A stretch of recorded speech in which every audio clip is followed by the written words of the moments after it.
सुप्रभात बच्चों। आज की हिंदी की कक्षा आरंभ करते हैं। आज हम पढ़ेंगे गोस्वामी तुलसीदास द्वारा रचित धनुष भंग। धनुष भंग सीता स्वयंवर का वर्णन है। धनुष भंग में देखिए दोहा। उदित उदय गिरि मंच पर रघुबर बाल पतंग, बिकसे संत सरोज सब हर्षे लोचन भृंग। देखिए इसका व्याख्या। श्री तुलसीदास जी कहते हैं कि उदयाचल पर्वत के समान बने हुए विशाल मंच पर श्री रामचंद्र जी के रूप में बाल सूर्य के उदित होते ही सभी संत रूप कमल खिल उठे और नेत्र रूपी भंवरे हर्षित उठे। आशय यह है कि श्री राम के मंच पर चढ़ते ही सभा में उपस्थित सभी सज्जन पुरुष अत्यधिक प्रसन्न हो गए। देखिए, निपन्न केरि आशा निसिनासी, बचन नखत अवली न प्रकाशी। मानि महीप कुमुद सकुचाने, कपटी भूप उलूक लुकाने। भय विशोक कोक मुनिदेवा, बरसहि सुमन जनावहि सेवा।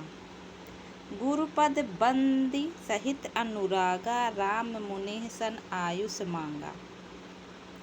सहजहि चले सकल जग स्वामी, मत मंजुबर कुंजर गामी। चलत राम सब पुर नर नारी, पुलक पूरी तन भय सुखहारी। बंदित पितर सुर सुकृत संभारे, जो कुछ पुण्य प्रभाव हमारे। तो शिव धनु मृणाल किनाई, तोरहु राम सने गणेश गोसाई। व्याख्या देखिए। गोस्वामी तुलसीदास जी कहते हैं कि श्री रामचंद्र जी के मंच पर चढ़ते ही सभा में उपस्थित अन्य राजाओं की आशा रूपी रात्रि नष्ट हो गई और उनके वचन रूपी तारों के समूह का चमकना बंद हो गया, अर्थात वे मौन हो गए। अभिमानी राजा रूपी कुमुद संकुचित हो गए और कपटी राजा रूपी उल्लू छिप गए। मुनि और देवता रूपी चकवे शोक रहित अर्थात प्रसन्न हो गए। वे फूलों की वर्षा करके अपनी सेवा अनुग्रह प्रकट करने लगे। इसके पश्चात श्री रामचंद्र जी ने अत्यधिक स्नेह के साथ अपने गुरु विश्वामित्र के चरणों की वंदना करने के बाद वहां उपस्थित अन्य मुनियों से भी आज्ञा मांगी। पुनः गोस्वामी तुलसीदास जी कहते हैं कि समस्त चराचर जगत के स्वामी श्री रामचंद्र जी के सुंदर मतवाले श्रेष्ठ हाथी की चाल से चले, जो कि उनकी स्वाभाविक चाल थी। श्री रामचंद्र जी के चलते ही सभा में उपस्थित संपूर्ण नगर के सभी स्त्री पुरुष प्रसन्न हो गए और उनके शरीर रोमांच से पुलकित हो गए। सभा में उपस्थित संपूर्ण नगर के समस्त स्त्री पुरुष ने अपने पूर्वजों की वंदना की और उन्होंने अपने पुण्य कर्मों का स्मरण करते हुए कहा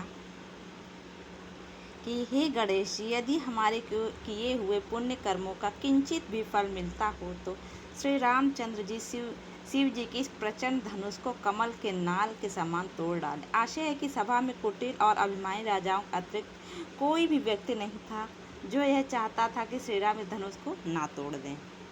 दोहा देखिए। राम ही प्रेम समेत लख सकिन समीप बुलाई, सीता मातु स्नेह बस बचन कहीं बिल खाई।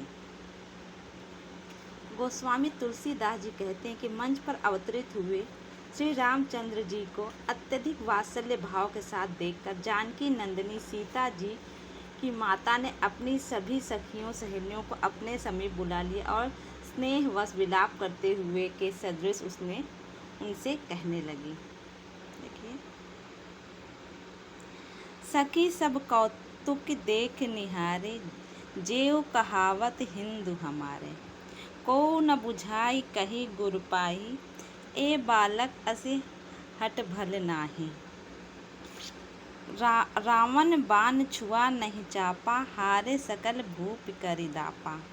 सो धनुराज कुंवर कर देहि, बाल मराल के मंदर लेहि। भूप सयाना सकल सिरानी, सखी विध गति कछु जाति न बानी। बोल चतुर सखी मृदु बानी, तेजवंत लघु गनई नरानी। कह कुंभज का सिंधु अपारा, सोस सुजसु सकल संसारा। रवि मंडल देखत लघु लागा, उदय तासु त्रिभुवन तम भागा। देखिए इसकी व्याख्या।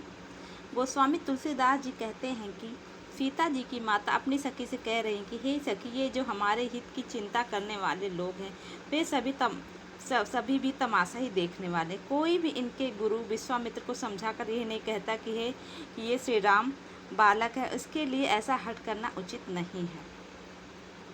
रावण और बाण जैसे असुरों ने भी जिस धनुष को छुआ तक नहीं, और यहाँ उपस्थित सभी राजा घमंड करके पराजित हो गए, वही धनुष इस सुकुमार रामचंद्र के हाथ में दे रहे हैं। कोई ने यह क्यों नहीं समझाता कि हंस के बच्चे भी कहीं मंदराचल पर्वत को उठा सकते। आशय यह है कि महादेव के जिस धनुष को रावण और बाण जैसे जगत विजयी वीरों ने छुआ तक नहीं और दूर से प्रणाम करके चल दिए, उसे तोड़ने के लिए विश्वामित्र का श्री राम को आज्ञा देना और उनके तोड़ने के लिए आगे बढ़ना उनका बाल हट जान पड़ता। इसलिए वे कहती हैं कि गुरु विश्वामित्र को कोई समझाता क्यों नहीं है। गोस्वामी तुलसीदास जी कहते हैं कि सीता जी की माता कहती हैं कि दूसरों की क्या कही जाए, राजा जनक तो स्वयं बड़े समझदार और ज्ञानी हैं, उन्हें तो गुरु विश्वामित्र को समझाने की चेष्टा करनी चाहिए थी, लेकिन ऐसा प्रतीत होता है कि उनका भी समस्त ज्ञान और सयानापन समाप्त हो गया है। हे सखी, क्या करूं, विधाता की गति, अर्थात वे क्या चाहते हैं कुछ समझ में नहीं आ रहा है।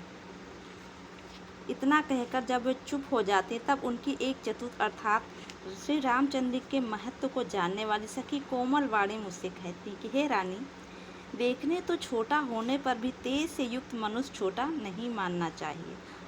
कहाँ कुंभज अर्थात घड़े से उत्पन्न होने वाले छोटे से मुनि अगस्त्य और कहाँ विशाल समुद्र, लेकिन उन्होंने उस समुद्र को सोख लिया। इस कारण से उनका सुयश संपूर्ण संसार में छाया हुआ है। पुनः सूर्यमंडल भी देखने में कितना छोटा लगता है, लेकिन उसके उदय होते ही तीनों लोग अर्थात भूलोक, भूर्वलोक और स्वर्गलोक का अंधकार भाग जाता है। इसलिए ये रानी, किसी को छोटा नहीं समझना चाहिए।